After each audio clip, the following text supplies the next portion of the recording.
Lancée en 2001, la Yamaha FJR 1300 évolue tout en conservant son esprit.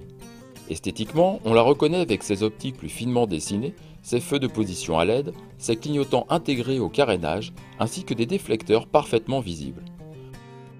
On trouve de série les poignées chauffantes et les valises malheureusement équipées de sangles à velcro qui ne tiennent pas très bien. Sur l'amortisseur, une manette permet de passer la précharge de 1 à 2 personnes sans outil et plus simplement qu'avec une molette. La fourche s'ajuste en détente uniquement sur le fourreau droit. Pour être à l'aise au guidon avant d'attaquer un grand périple, il est possible de régler la hauteur de selle sur 2 positions et le guidon sur 3.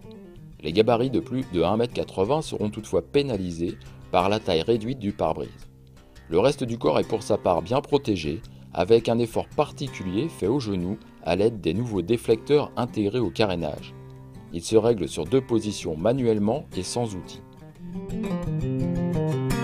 Il faudra cependant descendre de la moto pour faire la manipulation et ces éléments ne sont pas protégés d'éventuels voleurs. Le régulateur de vitesse se commande au guidon gauche et permet de couper les gaz sans qu'ils se désenclenchent. Hérité de la Super Ténéré, l'anti-patinage déconnectable fait désormais son apparition sur la GT japonaise.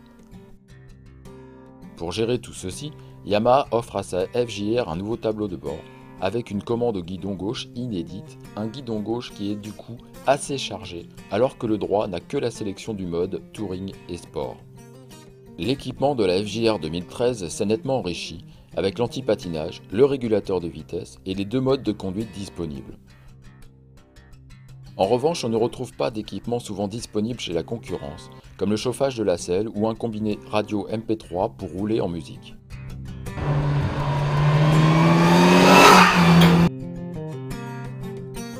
La FJR gagne quelques chevaux et newton-mètres dans un monde libre, plus 2 kW pour 146 chevaux au total et plus 3,6 Nm. Tout a été passé en revue afin d'optimiser le rendement et la combustion pour permettre de consommer moins, tout en offrant un peu plus de performance. Au guidon, on retrouve un 4 cylindres tout en rondeur qui profite d'un surplus de puissance et de couple sur toute sa plage de fonctionnement et pas seulement aux valeurs crêtes. Ce n'est pas une révolution, mais l'esprit de la FJR avec ce moteur gorgé de couple est conservé. Dommage que la fermeté de la sélection soit également de la partie avec cette boîte à 5 rapports. C'est surtout pénalisant avec une conduite engagée où la rupture de charge est marquée, alors que de son côté, la commande électronique de l'ouverture des gaz se fait oublier.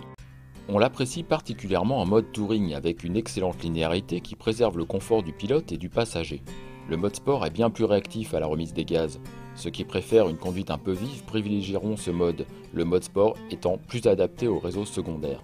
Passer d'un mode à l'autre se fait en un clin d'œil, même en roulant.